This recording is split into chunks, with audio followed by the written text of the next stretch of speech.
A yatra aimed at uniting Hindus will be organized from Bhageshwar Dham to Ram Baba Sarkar Orcha, led by Pandit Dhirendra Krishna Shastri.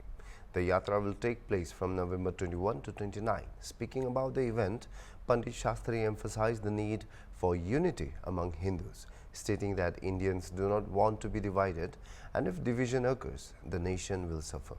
He urged the Indian government to take action and prevent foreigners from seeking shelter in India, questioning why people of other religions are allowed to attend Kumbh when Indians are not permitted to visit Mecca or Medina. कटेंगे तो कटेंगे को लेकर के लगातार मुंबई में भी अब निमंत्रण छप रहे हैं शादी के, उसमें भी लिखा जा रहा है कि कटेंगे तो कटेंगे। बिल्कुल कटेंगे। तो देखिए, एज ए किसी भी राजनेता के ऊपर हमने ना आज तक टिप्पणियां की है, ना कोई जवाब दिया है। हमारे स्वभाव में है, क्योंकि हमारा रास्ता एक अलग है, आध्यात्मिक रास्ता है।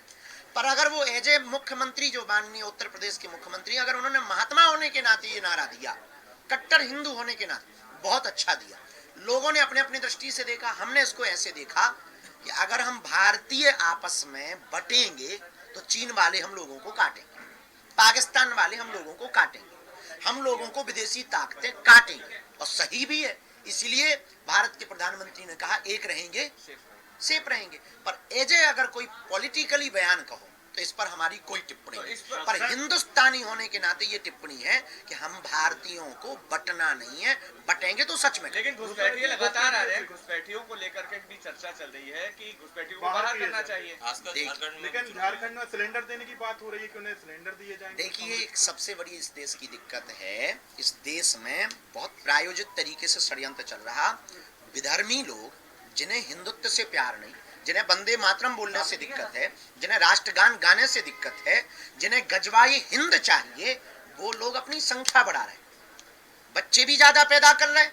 और विदेशों में उनके रहने वाले इष्ट मित्र, बांग्लादेश, अगल बगल रोहिंग्या, उनको बुला बुला करके भारतीय नागरिक बना करके वोट बैंक को बढ़ाकर अपनी सत्ता जमाना चाहते हैं। इसलिए भारत की सरकार को, हमको और आपको इसी वक्त जगना पड़ेगा कि हम विदेशी शरणार्थियों को, उन विधर्म देश विरोधियों को देश में पनाह नहीं देंगे। प्रयागराज में कुंभ होना है, ये चर्चा होने लगी है।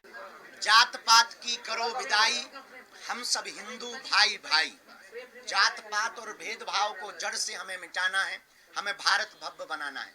इसी विषय को लेकर हिंदुस्तान में रहने वाले लोगों को हिंदुस्तानी होने का गर्व हो, इस बात को पुष्ट करने के लिए इस देश का सबसे बड़ा जहर है जात पात, ऊंच नीच, भेदभाव। और गांव-गांव में ये रूढ़िवादिता बहुत है, गांव-गांव में अंधविश्वास बहुत है। एक जन जागृति संकल्प को लेकर के हमने विचार किया कि सब लोग हमसे मिल पाते हैं, पर हम बिछड़े और पिछड़े लोगों से नहीं मिल पाते हैं। इस देश में कोई भी लड़ाई होती है तो या तो ये ब्राह्मणों से होती है, या क्षत्रियों से होती है, या वैश्यों से होती है, या शुद्ध वर्ण से होती है। कोई भी हिंदुस्तानी से नहीं होती। ना कोई हिंदू बनने को तैयार है, ना हिंदुस्तानी बनने को तैयार है। आने वाले 10-20 साल बाद एक ऐसा समय आएगा कि हम 90% से 80 के नीचे आ गए, और वो लोग मतलब इस्लाम धर्म के लोग अपनी जनसंख्या इतनी तेज से बढ़ा रहे हैं कि वो लोग 6% से 22% के ऊपर पहुंच गए। धीरे धीरे हम भारत में अल्पसंख्यक होंगे।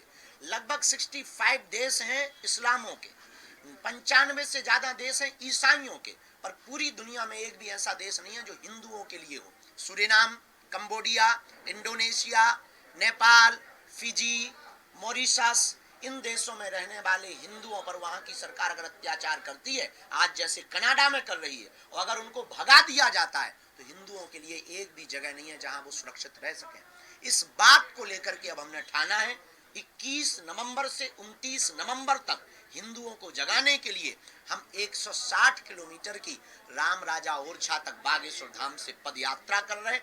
बिछड़े और पिछड़े लोगों को गले लगाएंगे और हम भिक्षा मांगेंगे कि हिंदू एक हो जाओ और हम सब हिंदू एक हैं, इस बात की भिक्षा मांगेंगे। शेष आपके जो भी प्रश्न हो यात्रा से संबंधित अथवा जो भी आपके मन में भाव हो पूछ सकते हैं।